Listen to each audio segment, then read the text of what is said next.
दोस्तों, एक बार गंगा किनारे स्नान करते गुरु और उनके चेलों ने देखा कि एक परिवार वाले गुस्से में एक दूसरे पर चीख चिल्ला रहे हैं। तब एक चेले ने अन्य चेलों से पूछा, लोग गुस्से में होते हैं तो दूसरे पर चिल्लाते क्यों हैं? कुछ सोचने के बाद उनमें से एक बोला, हम अपना आपा खो देते हैं, इसलिए हमारी आवाज तेज हो जाती है। शिष्यों की बात सुन रहे गुरु ने कहा, लेकिन जब कोई आपके बगल में ही खड़ा हो तब चिल्लाने की क्या तुक है? शिष्यों ने इसका उत्तर देने की कोशिश की, पर अपने जवाबों से वे खुद संतुष्ट नहीं हो पाए, इसलिए उन्होंने कोई उत्तर नहीं दिया। अंततः गुरु ने कहना शुरू किया कि जब दो लोग एक दूसरे पर नाराज होते हैं तो उनके दिलों के बीच दूरियां बढ़ जाती है, इसलिए उन्हें चीखना पड़ता है ताकि अगला सुन सके।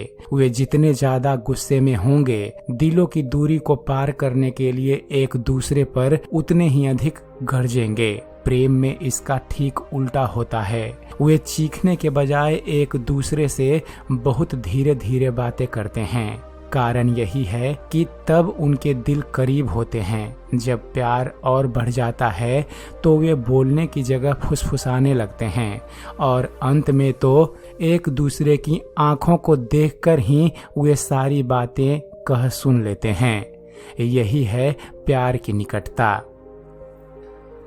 दोस्तों, एक बार एक पिता के मन में ख्याल आया कि वो अपने बेटे को आज दुनिया का सबसे बड़ा सबक सिखाए। इसके लिए उन्होंने एक स्वांग रचा। उन्होंने अपने बेटे को थोड़ा ऊंचाई पर खड़ा करके कहा कि बेटे, तुम वहां से जमीन पर छलांग मारो, मैं तुमको पकड़ लूंगा। लेकिन बच्चा कूदने से डर रहा था। उसने बोला, नहीं पिताजी, यदि मैं कूदूंगा तो मैं गिर सकता हूँ और मुझे चोट लग सकती है। तो पिता ने अपने बच्चे को विश्वास दिलाया कि बेटा, तू नहीं गिरेगा, मैं तुझे पकड़ लूंगा। ऐसा पिता ने कई बार बोला अपने बच्चे को विश्वास दिलाने के लिए। जब बच्चे को पिता पर पूरा विश्वास हो गया तब वो कूद गया और पिता ने जानबूझकर अपने बच्चे को नहीं पकड़ा। परिणाम स्वरूप बच्चा गिर गया और उसे चोट लग गई। तब बच्चे ने बहुत हैरानी से अपने पिता से पूछा, आपने तो मुझे इतना विश्वास दिलाया था कि जब मैं कूदूंगा तो आप मुझे पकड़ लोगे, फिर आपने मुझे क्यों नहीं पकड़ा? तब उसके पिता ने बोला, बेटा, यही सबक तो मैं तुझे सिखाना चाहता था कि इस दुनिया में अपने पिता पर भी विश्वास मत करना और इसको दुनिया का सबसे बड़ा सबक समझना। दरअसल वो पिता बहुत ही ज्यादा अनुभवी था।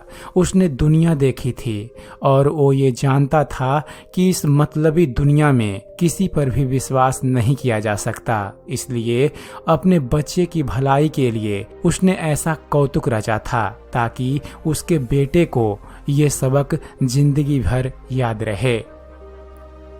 एक बार एक छोटा सा बच्चा अपने दोनों हाथों में एक एक सेब लेकर खड़ा था।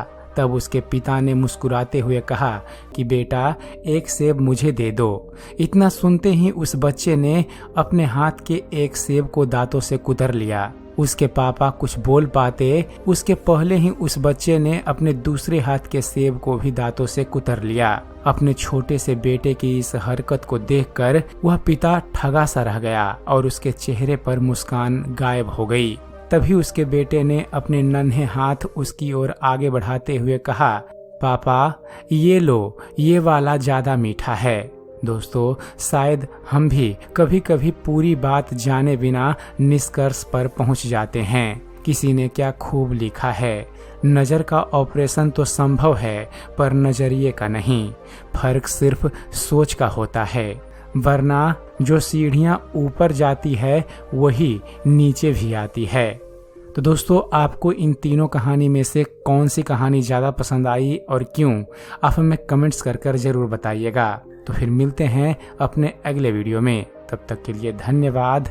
जय हिंद।